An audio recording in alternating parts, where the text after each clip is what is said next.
Thanks, Michael. Hey, Gyasi. Hope you're doing well. Hope your family's well. I wanted to ask you about the cold. Obviously, you played most of your life in warm weather. You're now in Columbus several years. Have you gotten used to it? What's the most challenging thing to it? And do you like playing in cold? Thank you.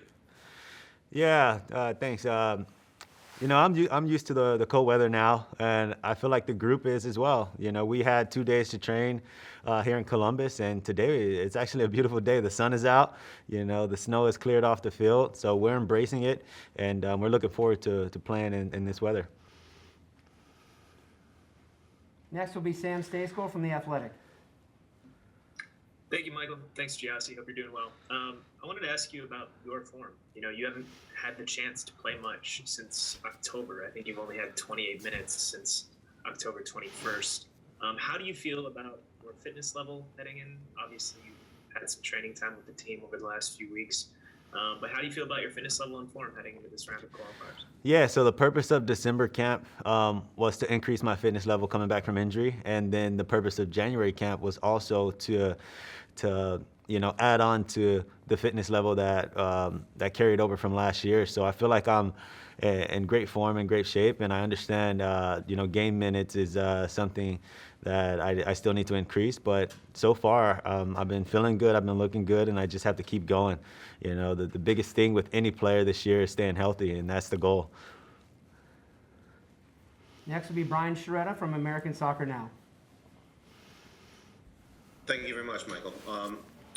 Jossie, building off the cold here, what is some of the worst conditions you've ever played in? Just and is it fun to play in, more or less? Is what I'm asking. Yeah, the coldest weather here was, I believe we played Atlanta.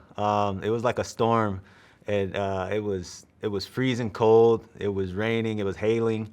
It was a crazy game, but you got to embrace it. You got to enjoy it because not every day you get to play in extreme weather like this. So we're really looking forward to it. And every time I get an opportunity to play in extreme weather, you got to take advantage of it. Next will be Michael DeCourcy from Sporting News. Yes, Johnsy, I wanted to ask you about the lack of off season, what that's like for you. I know you had a little downtime because of injury, but not having November, December, January as much to heal and to rest up for what would ordinarily be a regular season. What's it been like for you, and does it feel like you guys are really sacrificing something for this effort to try to qualify? Yeah. You know, uh, I don't really view it as a sacrifice because at the end of the day, December camp is helping, the MLS players stay fit while, other guys that play in Europe are playing games. So, we understand that it's less time off, less time with the family, but, it comes with the game and it comes with our goal, which is qualifying. So the December camp and the January camp, we took full opportunity of getting fit, getting touched on the ball, and playing multiple games against opponents. And now we have to just apply it this year. We'll go to Daniel Nora from Univision. Thank you, Michael. How are you, Jesse? Doing good. With a strong and solid defensive systems, sometimes it's very difficult for a team with the ball to find spaces. What does it take from a number 9 to help the team in those kind of situations? Yeah, first and foremost, the coaching staff, they analyze our opponents and the way that they're going to play.